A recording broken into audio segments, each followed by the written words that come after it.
செய்தியை பார்த்துவிட்டு நம்ம கடந்து செல்ல இருக்கிறோம். வாசியங்கள் நீதிமொழிகள் 26:17. நீதிமொழிகள் 26:17.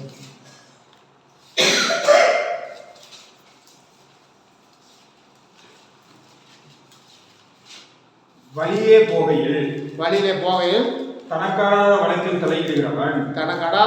தலையிடுகிறவன் நாயை காதை பிடித்திருக்கிறவனை போல இருக்கிறான். நாயின் காதை பிடித்திருக்கிறவன் போல இருக்கிறான். பாருங்க, நான் வாசித்த இந்த திருவசனம், வழியிலே போகையில் தனக்கடாத வழக்கில் தலையிடுகிறவன் நாயின் காதை பிடித்து இருக்கிறவனை போல இருப்பான். நம்ம போய்கிட்டு இருக்கோம், ஒரு நமக்கு தேவையில்லாத ஒரு காரியம் அங்கே நடந்துக்கிட்டு இருக்கு, அதில் போய் தலையிட்டா என்ன அது எப்படி இருக்குமாமா?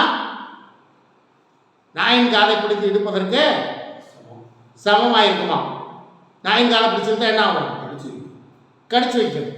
கடிச்சா தொப்பளை சுற்றி ஊசி போடணும். அது வெறிநாய் கடிச்சிருந்துச்சுன்னா பல காரியங்களை சந்திக்கணும். ஆகவே தனக்கடாத காரியத்தில் போய் தலையிடவே கூடாது. இப்படி தனக்கடாத காரியத்தில் தலையிட்ட ஒரு மனுஷனை நம்ம பார்த்துட்டு சின்ன செய்தியா பார்க்க போகிறோம். யாராக இருப்பார் நினைக்கிறீங்க நீங்கள்? அவர் நல்ல மனுஷன், நீதிமானாக இருந்தார், கர்த்தருடைய பார்வையில் செம்மையானதை செய்கிறவனாக இருந்தார். யாருன்னு பார்ப்போம். வாசிங்கள் 2 ராஜாக்கள் புத்தகம் 23ஆம் அதிகாரம் 23-25 வாசி. 2 ராஜாக்கள் 23-25. கர்த்தரிடத்திற்கு தன் முழு இருதயத்தோடும் தன் முழு ஆத்மாவோடும் தன் முழு பலத்தோடும் மோசேயின் நியாயப்பிரமாணத்துக்கு ஏற்றபடியெல்லாம் செய்ய மனதை சாய்த்தான். அவனை போலொத்த ராஜா அவனுக்கு முன்பு இருந்ததும் இல்லை, அவனுக்கு பின்பும் இருந்ததில்லை. சரி, கீழே வாசிங்க. ஆகிலும் மனாசே கர்த்தருக்கு கோபம் உண்டாக்கின சகல காரியங்களின் நிமித்தமும் அவர் யூதாவின் மேல் கொண்ட தம்முடைய மகா கோபத்தின் உக்கிரத்தை விட்டு திரும்பாமல் நான் இஸ்ரவேலை தள்ளிவிட்டது போல யூதாவையும் தன் முகத்தை விட்டு தள்ளி நான் தெரிந்து கொண்ட எருசலேம் நகரத்தையும் என் நாமம் விளங்கும் என்று நான் சொன்ன இந்த ஆலயத்தையும் வெறுத்து விடுவேன் என்று சொன்னார். இப்போ பாருங்க, இந்த ராஜா யார் தெரியுமா? இந்த கர்த்தருக்கு ரொம்ப பிரியமா இருந்த ராஜா யாருன்னு கேட்டீங்கன்னாக்க மனாசாயினுடைய மகனாகிய யாருப்பா? யோசியா என்கிற ராஜா. மனாசே எப்படிப்பட்ட மனுஷன்? எசேக்கியா எப்படியாப்பட்ட மனுஷன்? எசேக்கியேல் ராஜா எப்படியாப்பட்ட மனுஷன்? கர்த்தருடைய பார்வைக்கு செம்மையானதை. சரி, அப்படி நல்ல ஒரு தகப்பனா இருந்த மகனுக்கு பிறந்த மனாசா எப்படி இருந்தானாமா? இருக்கிறதுலேயே மோசமான கேவலமான காரியங்களை செய்த மகன். சரி, அப்படியே அப்படி மோசமான செய்த மகனுக்கு பிறந்த தகப்பனுக்கு பிறந்தவன் யாரு? யோசியா. இந்த யோசியா தான் பாருங்க, யோசியாவுக்கு தான் ஆண்டவர் சொல்றாரு, கர்த்தருக்கு தன் முழு இருதயத்தோடும் தன் முழு ஆத்மாவோடும் தன் முழு பலத்தோடும் மோசேயின் நியாயப்பிரமாணத்துக்கு ஏற்றபடியெல்லாம் செய்ய தன் மனதை சாய்த்தான். அவனை போல ஒத்த ராஜா அவனுக்கு முன்பு இருந்ததில்லை, அவனுக்கு பின்னும் இருந்ததில்லை. யோசியாவை குறித்து கர்த்தரே இப்படியாப்பட்ட ஒரு நல்ல சாட்சிய சொல்றார். சரி, கர்த்தர் ஸ்தோத்திரம். நம்ம பார்க்க வேண்டியது என்னன்னு கேட்டீங்கன்னா, இப்போ பாருங்க 23-26 வாசி, 26வது வசனம் வாசி. ஆகிலும் 23 வாசித்ததான் அப்படியே வாசிட்டு வாப்பா. 28க்கு வந்துருக்கு. யோசியாவின் மற்ற வர்த்தமானங்களும் அவன் செய்த யாவும் யூதாவுடைய ராஜாக்களின் 4ஆம் புத்தகத்தில் அல்லவோ எழுதியிருக்கிறது. அவன் நாட்களில் எகிப்தின் ராஜாவாகிய பார்வோன்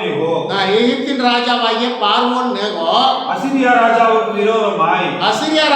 விரோதமாய் ஐபிராத் நதிக்கு போகிற போது ராஜாவாகிய யோசியா அவனுக்கு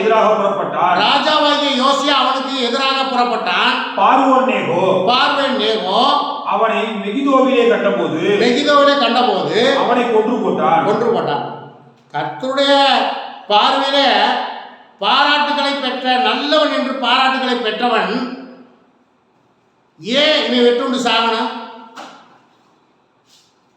எகிப்து ராஜா யாருக்கு விரோதமா போறேன்? எகிப்து ராஜாவையே பார்வையிடுவோ அசிரியா ராஜாவுக்கு விரோதமா போறேன். இவன் போய் அவனை எதிர்த்து நிற்க வேண்டிய அவசியம் என்ன இருக்குது? அவன் உனக்கு விரோதமா இல்லை, அவன் அசிரிய ராஜாவுக்கு விரோதமா போறேன். அது கர்த்தர் செய்த காரியமா கூட இருக்கலாம். அப்ப தனக்கடாத வழியில தலையிடுகிறவன் நாயின் காலை பிடித்து இருப்பதற்கு சமானமாக இருக்கிறான் என்பதற்கு இந்த யோசியா ராஜா ஒரு எடுத்துக்காட்டு. பாருங்க, அவனை போய் எதிர்த்து அவனை மெகிதோவிலே கண்டபோது அவனை வெட்டி கொண்டு போட்டான். வாசிங்க 23:29 வாசிங்க. நான் 29 வாச்சாச்சு. கர்த்தருக்கு ஸ்தோத்திரம். அவ்வளோதான். இந்த நீதிமொழிகள் 26:17 கேட்ட வசனத்தின்படி நடந்த ஒரு கர்த்தருடைய நல்ல மனுஷனை குறித்து இப்படியாப்பட்ட ஒரு செய்தி. ஆகவே கர்த்தருடைய பிள்ளைகளை இதிலிருந்து நாம் தெரிந்து கொள்ள வேண்டியது என்னவென்னா, தனக்கடாத வழியில போய் தலையிடவே கூடாது. தலையிட்டோம்னாக்க நாயின் காதை பிடித்து இருப்பதற்கு சமமாயிரும். இந்த நல்ல ஒரு ராஜாவாகிய யோசியாவுக்கு நடந்தது போல நம்முடைய வாழ்க்கையிலும் நடக்க நேரிடும். ஆகவே கர்த்தருடைய கவனமாயிருந்து தனக்கடாத வழியிலே காரியத்தில் போய் தலையிடவே கூடாது. கர்த்தர் நம்ம இந்த காரியங்களை ஆசீர்வதிப்பாராக. கர்த்தருக்கு ஸ்தோத்திரம். நாம் கர்த்தருடைய சமூகத்தில் நம்மை தாழ்த்தி நாம் ஜெபிப்போம். கர்த்தர் நம்மை ஆசீர்வதிப்பார். அன்பின் பரலோக பிதாவே, இந்த வேலைக்காய் நாங்கள் நன்றி செலுத்துகிறோம். இந்த நாளை கூட கர்த்தாவே ஸ்தோத்திரம். ஆண்டவரே இயேசுப்பா, உங்களுடைய சத்திய வசனத்தை கைகொள்ளுகிறதை குறித்து வசனம் சொல்லுகிறத, இது எழுதியிருக்கிற கற்பனைகள் எல்லாவற்றிலும் ஒன்றை மீறி போதிக்கிறவன் பரலோக ராஜ்யத்திலே சிறியவனாய் இருப்பான். சொல்லப்பட்ட கற்பனைகளை கை கொண்டு போதிக்கிறவனோ பரலோக ராஜ்யத்திலே பெரியவன் எனப்படுவான் என்று உங்கள் சத்திய வசனம் சொல்லுகிறது. நாங்கள் கேட்டிருக்கிறோம் உங்களுடைய வார்த்தையை. நாங்களும் ஆண்டவரே போதிக்கிறவர்களாய் மாத்திரம் இல்லாமல் அதை கை கொண்டு அதை போதிக்க எங்களுக்கு உதவி செய்யுங்க. நாங்கள் கை கொண்டு வருகிறோம், அதை அறிந்திருக்கீங்க. கை கொள்ளாதவர்களை கை கொள்ளும்படி அவர்களுக்கு ஞாபகப்படுத்துங்க. ஆண்டவரே ஸ்தோத்திரமானவர், உங்களுடைய கற்பனைகளை நாங்கள் அன்பு கூறமோ அதன்படி நடக்குமோ ஏசப்பா, நீங்க எங்களுக்கு கிருபை செய்யணும். ஆண்டவரே வெளிப்படுத்துகிற விசேஷத்தில் சொல்லுகிறது போல இதை வாசிக்கிறவனும் இதை கேட்கிறவனும் கை கொள்ளுகிறவனும் பாக்கியவான் என்று உடைய வசனம் சொல்லுகிறத நாங்கள் வாசிக்கிறோம், கேட்கிறோம். நாங்கள் கை கொள்ள எங்களுக்கு கிருபை செய்யுங்க. ஆண்டவரே உடைய சத்திய வசனத்தின்படி நடந்து உங்கள் வருகைக்கு ஆயத்தமாக இருந்து ராஜ்யத்தை சோதரத்துக்குள்ள எங்களுக்கு உதவி செய்யுங்க. இயேசு கிறிஸ்துவின் நாமத்தினால செபிக்கிறோம் எங்கள் ஜீவன் உள்ள நல்ல பிதாவே, ஆமென். என் ஆத்மாவே கர்த்தரை ஸ்தோத்திரி, என் முழு உள்ளமே பரிசுத்த நாமத்தை ஸ்தோத்திரி.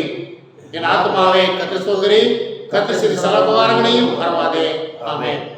நம்முடைய பிதாவாகிய தேவனுடைய அன்பும் கர்த்தராகிய இயேசு கிறிஸ்துவின் கிருபையும் பரிசுத்த ஆவியானவருடைய அந்யோன்யமும் கர்த்தரை தொழுது கொண்ட கர்த்தருடைய பிள்ளைகள் நம்மோடும் உலகத்தில் உள்ள எல்லா பரிசுத்தவான்களோடும் என்றும் என்றும் சதா காலமும் நிலைத்திருப்பதாக. ஆமென். ஹல்லேலூயா, ஹல்லேலூயா, ஹல்லேலூயா, ஹல்லேலூயா. கர்த்தர் நம்மை உங்களை நிறைவாய் ஆசீர்வதிப்பாராக. கர்த்தருக்கு ஸ்தோத்திரம்.